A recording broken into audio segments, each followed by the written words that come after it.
Hello friends, I am जनित गुप्ता। आज की वीडियो बहुत ही इंटरेस्टिंग और बहुत इंपॉर्टेंट होने वाली है उन अकाउंट्स के स्टूडेंट्स के लिए जिनका अकाउंट्स में हाथ थोड़ा कच्चा है। अकाउंट्स में थोड़ा हाथ कच्चा होने का सबसे बड़ा कारण यही है कि स्टूडेंट्स को जो बेसिक अकाउंटिंग टर्म्स हैं वही क्लियर नहीं होती कि किसका मतलब क्या होता है, डेबिट क्या है, क्रेडिट क्या है, किस में क्या करना है, किस तरह करना है। ये सब आपको क्लियर तब होगा जब आपको अकाउंटिंग टर्म्स यानी कि उनका मीनिंग क्लियर होगा।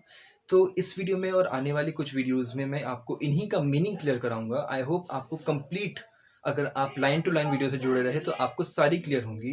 तो आज का क्लास स्टार्ट करते हैं जिसमें हम कंप्लीट 8 के बारे में, 8 बेसिक अकाउंटिंग टर्म्स के बारे में पढ़ेंगे। नेक्स्ट वीडियोस में आगे की पढ़ेंगे जिसमें आज हम अकाउंट क्या होता है। हम अकाउंट्स पढ़ते हैं कि हम अकाउंट बनाएंगे तो होता क्या है वो, ठीक है। जर्नल क्या होता है, compound journal entry, simple journal entry, opening entry, ledger, trial balance and narrations के बारे में हम इसमें पढ़ेंगे। बेसिकली मैंने ये जो लिया है ये मेन टॉपिक जर्नल के ऊपर लिया है। अकाउंट्स में आपको सबसे बड़ा जो काम करना होता है वो होते हैं जर्नल बनाने होते हैं। अब उसी जर्नल में आपके पास कई बार आपको कंपाउंड जर्नल एंट्री बनानी होती है, कई बार सिंगल जर्नल एंट्री बनानी होती है, कई बार आपको सबसे पहले ही ओपनिंग एंट्री बनानी होती है। फिर after the opening entry you have to write the narrations, that उस एंट्री में आपने क्या करा, क्या डेबिट हुआ, क्या क्रेडिट हुआ, क्या आया, क्या गया, क्या मतलब था। तो इस सब के बारे में हम पढ़ेंगे।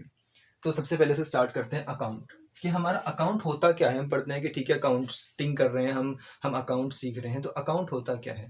अकाउंट होता है, an account is a summarised record. एक समराइज्ड रिकॉर्ड होता है, एक पूरा एक रिकॉर्ड होता है किस चीज का, ऑफ द ट्रांजेक्शन, सारी ट्रांजेक्शन की। आपने, आपके पास कितना पैसा आया, कितना पैसा गया, कितने पैसे का आपने फर्नीचर लिया, कितने पैसे का आपने गुड्स सोल्ड करे, इन सब चीजों की ट्रांजेक्शन्स का एक रिकॉर्ड होता है एट वन प्लेस, एक ही जगह पर। ये नहीं कि कुछ इस रिकॉर्ड में, कुछ उसमें, कुछ उसमें, नहीं। एक बंदे का पूरा एक जर्नल बना दिया जाता है, एक फर्म का पूरा एक जर्नल बना दिया जाता है कि इस फर्म में जो भी आएगा वो, जो भी जाएगा वो, जितना प्रॉफिट है, जितना एक्सपेंस है, जितना रेवेन्यू है, सब कुछ उसमें लिखा जाएगा at one place is related to a particular head. कहा ना मैंने कि किसी एक बंदे का, किसी एक एंटरप्राइज का, किसी एक फर्म का बना दिया जाता है एक पर्टिकुलर हेड का। तो उस एक सब को क्या कहते हैं, हम अकाउंट कहते हैं।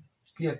नेक्स्ट हमारी आती है जर्नल। ये बहुत इंपॉर्टेंट है और सबसे पहला बेस ही यही है कि आपको सबसे पहले क्या बनाने होते हैं, जर्नल्स बनाने होते हैं। कि आपकी बिजनेस स्टार्ट हुआ, बिजनेस स्टार्टिंग की एंट्री बनानी होती है। क्लियर। उसके बाद आपने परचेज करा, गुड्स परचेज करे, आपने गुड्स सोल्ड करे, आपने फर्नीचर परचेज करा, आपने कुछ भी परचेज करा या कुछ भी सोल्ड करा, उसकी एंट्री चढ़ानी होती है। तो किस में होती है, वो होती है हमारे जर्नल में। जर्नल होता क्या है? A journal is a book of original entry. सबसे पहले बात पूछी जाती है कि which is known as the book of original entry, journal. क्यों?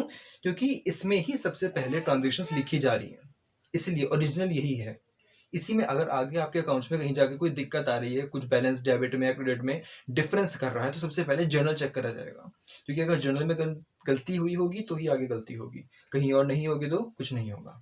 ठीक है। So a journal is a book of original entry in which the transaction, जिसमें क्या होता है, सारी की सारी transactions are recorded in the order they occur, जिस तरह से हुई है कि पहले आपका बिजनेस स्टार्टेड की ही एंट्री चढ़ाई जाएगी। उसके बाद फिर आपने जो भी ट्रांजेक्शन्स करी है डेट बाय डेट, कि ऑन 1 अप्रैल ये करा गया, 2 अप्रैल ये करा गया, थर्ड को ना कुछ गया ना कुछ आया तो थर्ड की लीव कुछ नहीं आएगी, फोर्थ में जो भी परचेज सेल हुई, इस तरह से। तो जर्नल क्या होता है, जिसमें सारा का सारा काम हम पूरा रिकॉर्ड करते हैं, डेट बाय डेट सारी ट्रांजेक्शन्स लिखी जाती हैं, और यही एक ओरिजिनल एंट्री की बुक होती है। क्लियर। नेक्स्ट हमारी आती है compound journal entry. Journal entry भी हमारी फर्दर 2 तरह से होती हैं, होती तो 3 तरह से हैं। ओपनिंग एंट्री भी इसी में आती है। तो सबसे पहले हमारी कंपाउंड जर्नल एंट्री, ये कौन सी होती है? इट इज अ एंट्री की वो एंट्री है in which more than one account is debited और more than one account is credited, जिसमें एक से ज्यादा अकाउंट या तो डेबिट होगा या एक से ज्यादा अकाउंट हमारा क्रेडिट होगा। जैसे कि आपकी डिस्काउंट अलाउड की एंट्री हो गई या डिस्काउंट रिसीव की एंट्री हो गई, एज सच। क्लियर। ऐसी सिंपल जर्नल एंट्री कौन सी होती है? इट इज अ अकाउंट या it is a entry in which one account is debited, जिसमें सिंगल एक अकाउंट डेबिट होगा and one account is debited, और एक अकाउंट ही हमारा क्रेडिट होगा। जैसे कि अगर आपने गुड्स परचेज फ्रॉम रोहन, आपने गुड्स परचेज करे हैं रोहन से, सबसे पहली बात purchase account debit to Rohan, entry क्या बनेगी? Purchase account debit to Rohan, क्योंकि ये स्पेसिफाइड नहीं है, क्लियर नहीं है कि गुड्स जो है वो कैश में थे या कैसे भी। दूसरी पहचान नेम गिवन था, इसलिए एंट्री, इसलिए ये ज्यूम करा जाएगा कि हमारे जो गुड्स परचेज हैं वो ऑन द क्रेडिट बेसिस करे गए हैं। तो purchase account debit to Rohan, इसलिए हमारे, तो इस एंट्री को, जिसमें एक अकाउंट डेबिट हुआ और एक अकाउंट क्रेडिट हुआ, इस एंट्री को हम क्या कहेंगे? Simple journal entry. I hope आपको क्लियर हो रहा होगा। नेक्स्ट हमारा आता है ओपनिंग एंट्री। ये सबसे इंपॉर्टेंट होती है क्योंकि जर्नल बनाते वक्त सबसे पहली जो एंट्री बनती है वो होती है हमारी ओपनिंग एंट्री, ठीक है।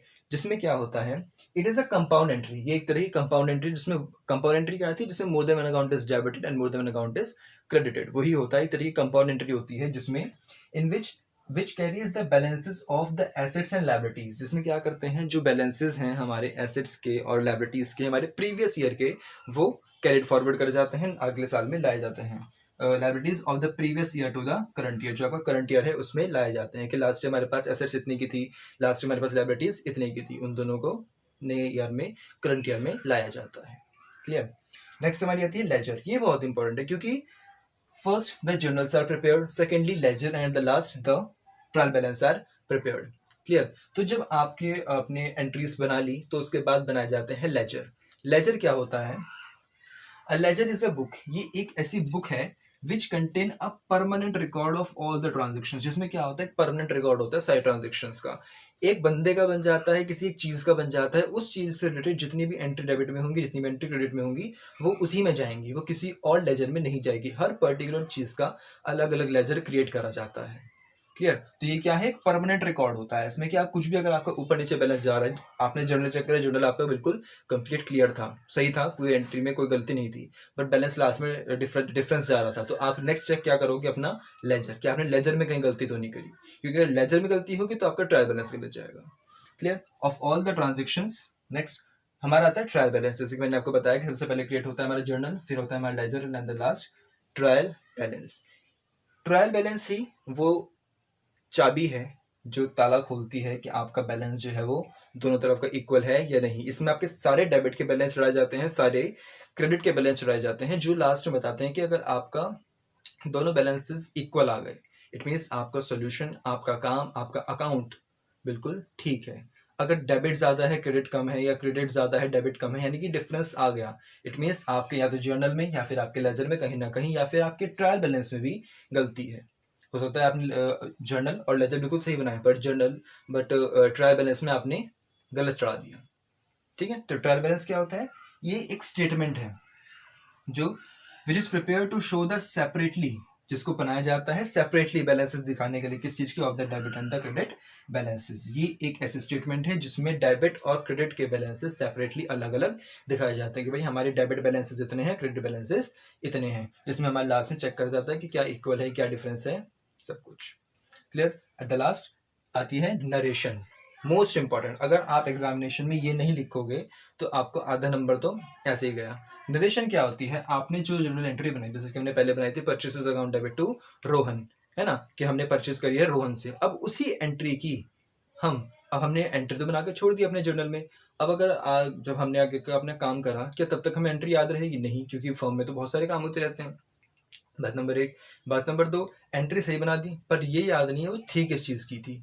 एंट्री पढ़कर तो याद आ जाएगी एकदम, बट उस चीज़ के लिए भी हम उस जर्नल एंट्री के नीचे इस तरह से एक ब्रैकेट बनाकर उसकी समरी लिख देते हैं कि ये जो एंट्री है ये किस चीज़ की है। तो लिख दिया जाएगा being goods purchased from Rohan on credit. Entry थी ना, गुड्स परचेज फ्रॉम रोहन, इसी तरह से उसकी एंट्री बन जाएगी। तो नरेशन का मतलब क्या होता है, आफ्टर ईच एंट्री, हर एंट्री के बाद a brief explanation of the transaction, her transaction का एक ब्रीफ एक्सप्लेनेशन, उसका कंप्लीट एक्सप्लेनेशन देना। हम जैसे हमें भी याद रहे, हम पढ़े तो हमारे भी याद आ जाए, या हम कल को फर्म को छोड़ देते हैं, कल को कोई आता है वो पढ़े तो उसको भी समझ में आ जाएगी किस चीज़ की एंट्री हो रही है। ठीक है। Brief explanation of the transaction together with the necessary detail is given. जो भी डिटेल नेसेसरी गिवन है, नेसेसरी डिटेल मतलब कि कैश बेसिस पे है या क्रेडिट बेसिस पे है, वैसे तो पढ़ के समझ में आ जाएगा, बट फिर भी हम अपनी सही काम करें इसलिए हम उसमें नेसेसरी डिटेल्स उसमें गिवन जो होती हैं उसको उसमें फिलअप कर देते हैं। तो इस चीज़ को हम बोलते हैं नरेशन, एक छोटी सी एक समरी बना देना। आई होप सबसे पहला चैप्टर जो होगा आपका यही है कि आपको जर्नल अकाउंट इन सब के मतलब पता होगा तो आप आराम से कर पाओगे। आई होप आपको इन सब का मीनिंग, मतलब यूज़ करना सब क्लियर हुआ होगा। नेक्स्ट वीडियो में आगे की फर्दर बहुत इंपॉर्टेंट अकाउंटिंग टर्म्स के साथ आएंगे, तब तक के लिए